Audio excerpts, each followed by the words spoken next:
I watched Timothy's proposal turn into a pay cup at the restaurant where I work. I was serving tables last Valentine's Day when the man paid us $300 to arrange the perfect proposal. 3 hours later, I watched his girlfriend tearfully explain she'd been having an affair with his brother for 6 months. Valentine's Day is always chaos in fine dining à la an amateur night of romance where expectations collide with reality. This particular Tuesday was especially packed, with every table booked weeks in advance and the kitchen struggling to keep pace with special requests. Around noon, a nervous-looking guy in his early 30s came in clutching a folder of photos. "I need everything to be perfect tonight," he told my manager, citing his credit card across the counter. He wanted rose petals scattered on their table. A specific song played at exactly 7:45, and champagne delivered immediately after she said yes. He showed us a photo of his girlfriend from his wallet, a pretty brunette with a wide smile. They'd been together for 4 years. "Table 14, my manager whispered as he left. "You are handling it, don't screw up." The couple arrived at 7:15. He looked even more nervous than before, adjusting his tie repeatedly and downing his water in one gulp. She seemed distracted, checking her phone under the table and responding with one-word answers to his attempts at conversation. I noticed she was wearing the necklace from his wallet photo, which somehow made what was coming even more uncomfortable to watch. By dessert, the tension at their table was thick enough to cut with a knife. He kept looking at his watch while the woman's eyes darted around the restaurant as if searching for an exit. At exactly 7:45, our pianist began playing their song "Be As Something" by John Deacon.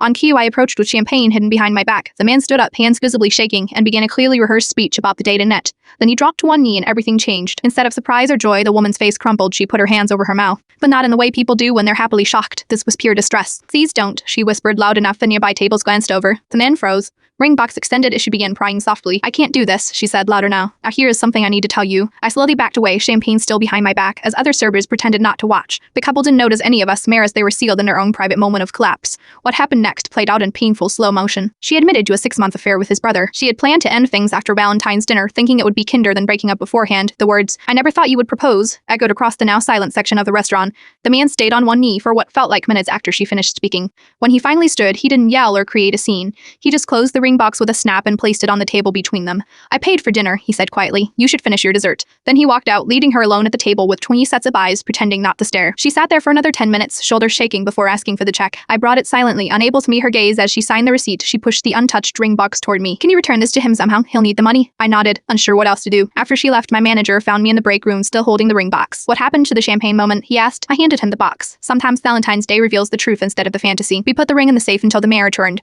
For 3 days later, eyes hollow but spine straight. Romance isn't always what we expect. Sometimes it's the absence that tells the real story.